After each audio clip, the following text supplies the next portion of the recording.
doesn't know me, my name's Erica. I spent 20 years working in the veterinary field, and specifically I have an advanced certification in companion animal pain management.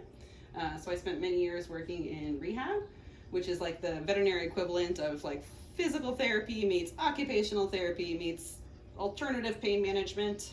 It's a little bit of everything. It's slightly different from what I do with people, partially because animals can't tell you what's wrong, and partially because we're nicer to animals than we are to people.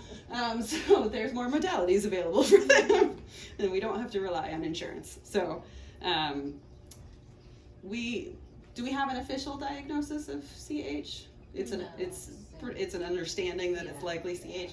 So for anyone who doesn't know, that stands for cerebellar hypoplasia, which basically just means that something happened during his development that slowed or stopped the progression of the development of that part of his brain. And the cerebellar is responsible for like your motor movement and your coordination and your ability to know where you are in time and space, along with a couple of other things. It can have something to do with some of their cognitive abilities, language, vision, things like that. He seems to see just fine. He's very good at targeting my hands, so that's meant to be a warning. And he does move himself around pretty well. So CH has 3 different tiers. They can either have mild, moderate, or severe presentation. He seems like he's somewhere between moderate and severe, so he can pull himself around, as you can hear if you cannot see. So he does pretty decently. And the good thing about CH is it's not painful and it's not progressive. So his condition's never going to get worse. And they can still live a nice normal lifespan, doesn't affect their ability to have a long healthy life. They can still have normal medications, all those kinds of things. It is a neurological disease, but it doesn't affect their nerves itself. It is in the brain itself. So he does not have the same development. It's kind of like a developmental delay. His is mostly physical presentation, but we can do some things to help him along that way. And in fact, a lot of CH cats live long, healthy lives as long as they're not euthanized early because of the symptoms. Because a lot of people don't understand. They see these cats struggling to move around, or some of them have like a really wobbly head, which is another nickname for the disease. So some people think it looks really dramatic and extreme, assume they're going to be in pain, or it's just more than somebody can take care of, and so a lot of these animals end up getting euthanized. There is technically no cure because it's part of their brain development, so there's nothing you can do to fix that. But there are treatments to help try to get them to learn to use their body better. It is fortunately a disease that they can learn to move around pretty decently, and they were fortunate enough to get wheelchairs and a bunch of other things, and Miles MacGyver to contraption, and you MacGyver to contraption, and so we've got lots of contraptions. So, and they're fortunate here to have a whole bunch of different modalities, including, if anyone's been in his room, the blue mat on the floor is called a PEMF bed. So PEMF stands for pulsed electromagnetic field, and that is a therapy that can reduce inflammation, which is great because we're going to be making him work a lot of muscles that he's not used to. It can help at a cellular level. It helps increase cell nutrition, oxygenation, and circulation. So all good things for somebody who needs to build up some muscles. It can also help jumpstart his GI. So doing it before meals is not a bad idea. You can do it as often as every 2 hours. The bat itself needs a 2-hour cool down period between uses so that it doesn't fry its electromagnetic properties. It's technical terms. I don't know the science behind that. I'm not a physics major, but happens a lot. So we will be working towards getting him able to stand on his own and then being able to hopefully walk on his own, whether it's assisted with a wheelchair or by himself, maybe. It's not a guarantee, but the goal is to try to get him to progress as far as he can in terms of independence. He's fairly independent now, being able to pull himself along. So his front end is pretty hardy. He's quick with those legs, but the back end, his core muscles, which your core muscles are made up of your abdominal and back muscles, and his rear leg muscles are pretty small. So those are what we're going to mostly work on to get him to be able to stand and then hopefully be able to move forward from a standing position. Also, what goes along with that is he's used to being on his side. So all of his organs, his inner ear, they're not really used to being upright. So some of the beginning things we need to do is just get his body acclimated to being what we call sternal recumbency, which is basically being upright, sitting upright, laying upright, versus lateral recumbency, which is when they're on their side. So getting all the internal organs, lungs, all that used to being this way is going to be kind of weird for him at first because he's not that way very often. But getting it that way can help with a lot of things. One, it helps just acclimate his body, like I said, and it can kind of help acclimate their inner ear. He is old enough that his inner ear should be fully developed. How old is he now? We assume? He should be close to a year. Well, so his inner ear should be fully developed. So this will just kind of help him orient a little bit more. So usually their inner ear finishes developing around 6 to 8 months. So he's a little bit past that, but we can still help it kind of figure out where it is in space and time. That awareness of where your body is called proprioception. And it's something that we'll work on with his feet because he may not know where his back feet in particular are. He's pretty good at getting the front feet fairly accurately where he wants to smack them, but the back feet are still struggling. So getting him to have a little bit more proprioception with his body will help with standing and moving around. And also because of that wobbliness, the proprioception in his paws will help him be able to shift his weight and correct so he doesn't fall over as much once he gets to the point where he is up and moving.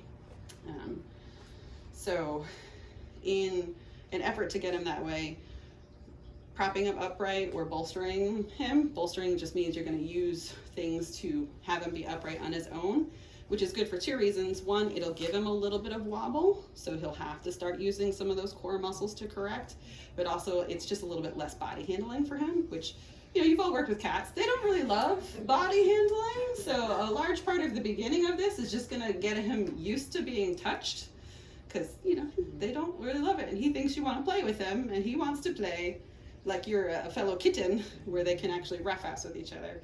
So kittens and puppies, you know, they go through that like bitey phases where they're very mouthy, or they play really rough because that's what they're used to doing with their siblings, and they don't realize that people are not siblings, and so they want to play the same way with you. You may eventually get calmer, but sometimes cats just enjoy playing a little rougher. It's just part of their natural instinct. They play to learn how to hunt and kill. So your hands may look like prey. So just be aware of that.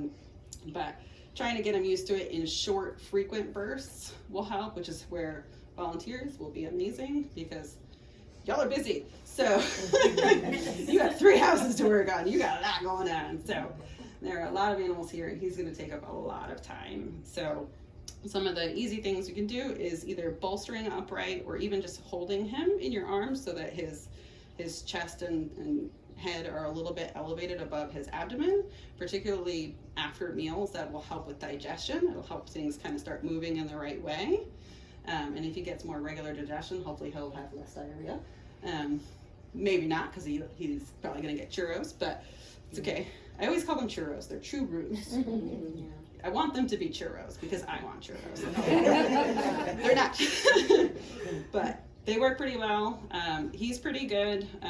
Like when I fed him the other day from the bowl, kind of with a spoon, a little bit assisted, I was able to kind of touch his paws and move down his body a little bit, just kind of getting him used to handling it. The same way if you had a puppy or a kitten, they always tell you to play with their feet, play with their ears, you know, play with everything to get them kind of acclimated to having their nails trimmed and things like that. It's really the same thing. So dogs tend to be a lot more, not friendly, but okay with having their body handled, so they tend to be able to progress a little bit quicker in rehab therapy because they'll let you.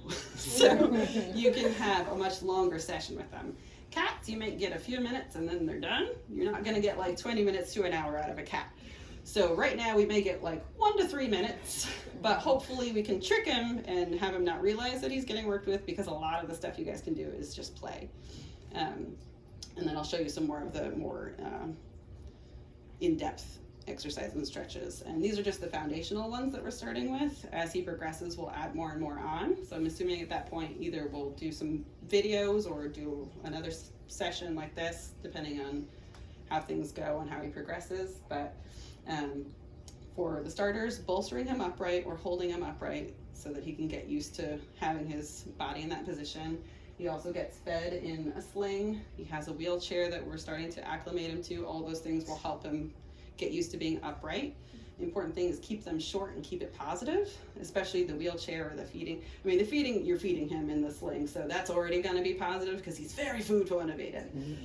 But the wheelchair is a little bit weird for him, and then trying to learn how to move. He did fairly decently the other day when we put him in it, especially for the first real session in it. But we kept it pretty short. It was maybe a minute, maybe 2, and then we took him out. He had the aggressive eating of the not churu. No, it is churu, not choro. And now I'm just saying, I'm combining them now. But he does pretty well, but his attention span is pretty short because he's a cat and he's young and just cuss. So the more often we can do something, the better. I don't know how you're going to work the volunteer program, if you're going to have people do stuff like that, getting them in the wheelchair or in the sling or anything like that, or if you just want to kind of hold him, give him some love in the upright position. One thing I will warn you about is he did go for my arm the other day, so just know that that's a possibility. Not in earnest, he didn't actually bite, but he was just like, he let me know that he was there. There was no actual impact, but he was like, what you doing? So He just knocked be my aware of glasses it. across the office yesterday too. Yeah, so Completely knocked them off. he just, I don't think it's malicious necessarily. Yeah, He just yeah. has no concept of where his body is and what he's necessarily doing with it. And So, then, I added another video, I don't know if you saw it one. oh good, Dr. Brown had suggested. perfect, Just having his feet on the ground when you're holding him too, and Mhm. supporting his. absolutely, which is a the little- front end. It was a little easier as far as him trying to bite. You have more control, you Yeah. can turn him away a little. It just was building the strength in his legs. Back too. legs, So if perfect. you're like bending over and holding him, and then it's with his paws, back So I paws was- on the. We're On the sitting. ground, yeah, I was Yeah. like kneeling or Yeah. sitting. So you're kinda holding Yeah, him up a but little. His front paws If are you had something like a you're kind of hugging him. Okay. base has Yeah, but his feet a are little on. towel or Yeah, something down. over there, Okay. you put Steady his something back legs. along Absolutely, yeah. Or have a toy in the other hand so you can kind of put that into his mouth if he decides that he wants to put his mouth on something, give him something appropriate to do that with. Because as much as we can try to keep, 1, you from getting injured, but 2, getting him to learn that habit, like if we can minimize that, that would be ideal for him and hopefully at some point getting adopted. So trying to keep him less bitey. Things are moving around in there. I just hear the noises all the time and I keep being like, you okay? But he's... Are you ready? You can bring him up if you think he's ready. Yeah. So some of the things that we could do is bolstering him. I'll show you a little bit of that. I brought a blanket out because you can kind of roll a blanket or a towel, put it on either side of him, kind of like baby bumpers. That way, if he does kind of fall to one side or another, you don't have to physically handle him as much. That way he can kind of have some body autonomy. And Well, just I less hold him handle. like this a lot, Great. because he's facing the other way, so That's kind of. perfect. And we actually, a lot of times, will carry him around and down the hallway to That Let is him, like, really good look at enrichment for what's him. going on around. So stuff like that will be Yeah. really good for him to be able to, 1, especially after meals, having him upright like that will help him digest, but the enrichment will help stimulate his brain and get some of that energy out. You know, if he can't be physically active, make him mentally active. So it could be having him smell different things like lavender or catnip. It could be letting him see different things. There's some people like cat TV.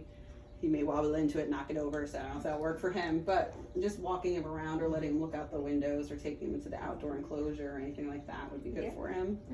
We Um, do that. We actually take him out in the stroller too. Perfect. Yeah. That's awesome. And he does well with that? He does really well. That's with it, great. Yeah. So one thing with CH cats, sometimes they can get overstimulated and that can worsen the presentation a little bit. It's not worsening his condition, you just may see more of the head tremors or the wobbliness. So sometimes when you're working with him, it might be helpful to turn the lights down or turn them off, have a nice quiet space. Thank you. He's pretty relaxed now. He's happy he's the center of attention now. He's like, this is where I wanted to be, where all the people are at. So anything like that, if there's a lot of loud noises, construction, dogs barking, people coming and going, maybe just play with him and then give him some space. Come back to him later if you have the time. But if he seems like he's in a good state, go for it. I'm just gonna put these on and test them out, see how they do. So I'll show you some of the different games you can play with him first, and see if we can tucker him out a little bit. And then I'll show you some of the more in-depth stretches with him. And we'll test these out. Of course, they smell like bug spray, but something for you to smell. Oh, the lemongrass. Hi, sir. What does that smell like? It smells weird. Hi, I'm just gonna make sure that you have that under your head. I'm gonna steal this from you. So as much as you can avoid using your fingers and use a toy instead, that's good. But some of the easiest things we can do is like tickling his toes, because it makes him retract his legs. So he's using these leg muscles. I know I touched you again. The same thing with tummy tickles. If you like take the toy and run it down his tummy, it can cause him to kick, or he's laying on the kicker so I won't grab it. But if you put the long toys kind of in between his legs and move him around a little bit, it'll get him to do some rabbit kicks with his back feet, and that can help exercise him. I know, I brought all this stuff out and now you're laying on it. Hi. I'm gonna take the toys out a little bit. Like so. I'm just gonna put you a little more solidly on the mat. There you go, my friend. So, he's not as bad as some cats. Some cats have a really stiff spine as a result of being on their side and kind of having to hunch all the time. So some things we can do is try to get him to roll over, which he does pretty well with a little stimulation, or a toy. He's like, I will not perform on command. I know there are true rules for me. But he does pretty good at flipping himself over back and forth. You guys have probably seen a lot of that or heard a lot of it just now. So he's pretty good at that, but getting him to flip around will cause him to arch his back a little bit in the process, which will help keep him from forming more of a stiff spine. It'll keep all those joints moving a little bit so the joint fluid doesn't seize. Same with, later on we'll do some what's called passive range of motions, which is bending and straightening the joints back and forth. It helps increase circulation, increase their range of motion so that they can have a normal stride of walk, but it also keeps the joint fluid moving so they don't stiffen.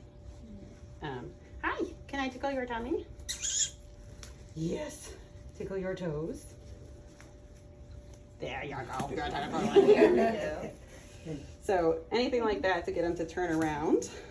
He's, like I said before, he's pretty good with his front end. But another way to get him to arch his back a little bit is to have him do what we call around the clock, which is where you can kind of use a toy to get him to pull himself. We don't have a very big surface for him to do that, but kind of going around in a circular motion so that he has to bend his back that way to follow the toy and pull himself along. That'll help his shoulders and his elbows, though he does a pretty good job of the front end flipping around fairly accurately. But you can see when he does it, he's doing big sweeping motions because he doesn't have that fine motor skill. So we will try to build that up with that proprioception. So that can be things like just tickling his toes or giving him different surfaces to stand on. So there's a variety of mats or like foam boards, the scratching post or scratching board, some of these, some of those, yoga mats. There's all sorts of different surfaces.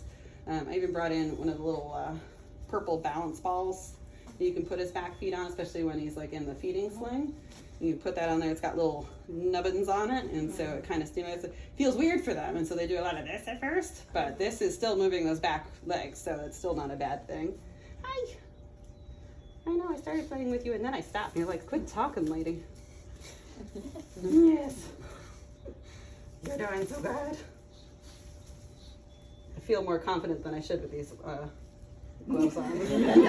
My fingers are still very exposed and we don't even know if they work, but hi, I'm just gonna put that under your head. Thank you.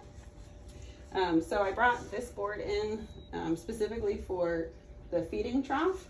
When you put him in there, and I can show you that afterwards, the back feet don't always quite touch the ground because he is a little stiff and his legs, hi. You don't want it? Is that what you're trying to say? So there's a couple of foam mats you can put underneath the sling to have his back feet on something solid. And from there you can do, very technical term, I call it butt scritches. So for anyone who's pet a cat ever in your life, you know when you get to the base of the spine and tail and you kind of give them scritches, that back end rises up and it's kind of like doing rear end push-ups for them. So that's a good, simple little thing to do. It doesn't have anything to push against, but hi. As long as you want to be on your side, will you push against this very not firm surface? Just kidding. That is not as firm as I thought it was. But anything you can do to get him to move these back legs. Yes, you got me. Oh, it actually is pretty good. Yeah. Really? That should hurt way more. It does not. Good job. My theory about the boots do not work though when it's my thighs you're exposed to. Oh, he loves these. Those leggings are. Those aren't very thick. No, but I like them because I was working in the garden earlier and I like them to keep the ticks away. Hi, yes. Get it. He Yes. snuck up behind me last week and got me in the bum. Yeah. I was like, oh, Personal. I was like, squished down, cleaning his mat. That is personal. Hi. So for bolstering him, he is long. Like you can see the length of his legs is fairly long. So you may need to use more than one bolster. There's a few of them in there. You can stack them and then just put either blankets around them or towels or whatever you have. I also brought in this guy, if that helps to kind of prop him on it a little bit. Whatever works for his comfort level. You're like escaping. Hi. You're not gonna do that. Hi. Yes. If I do butt scritches on a surface that doesn't want to move, will you? So you can see he's starting to push a little bit with those legs. Hi. I know. I'm being so weird and moving you all over the place. So if you have the blanket or towel off to the sides, you can kind of just have him be on it. And tried it, attacking it. And you can roll these up a little bit so that he has a body blocker. Something to bite. Something to bite, yes. Other than Correct. But especially if we do this on the PMF bed, which it's literally just an on-off switch. You turn it on and put the cycle on and that's it. But if you can do that, the PMF will keep him from feeling too aggravated, not aggravated, but too tired from having his muscles working and being upright. Hi, you're doing so good. I know, I'm so mean. I'm not even giving you churro for this, but you're doing pretty good. But So for how long would you keep them in that position for? so because we're just starting, I would keep things pretty short and kind of judge by his comfort level. So watching, you guys are all pretty well versed in CAT. So watching body language, respiratory rate. If you really want to get technical, you take a heart rate. But you can really just kind of gauge their facial expression, their ears, their eyes. You can check their pupils. Sometimes they get really wide. I trust this not at all, but it's very cute snuggle, so I'll take it. Jugular is very exposed. Yeah, that's true. He's not so bitey. He more wants to. Just kidding. I jinxed it. Yeah.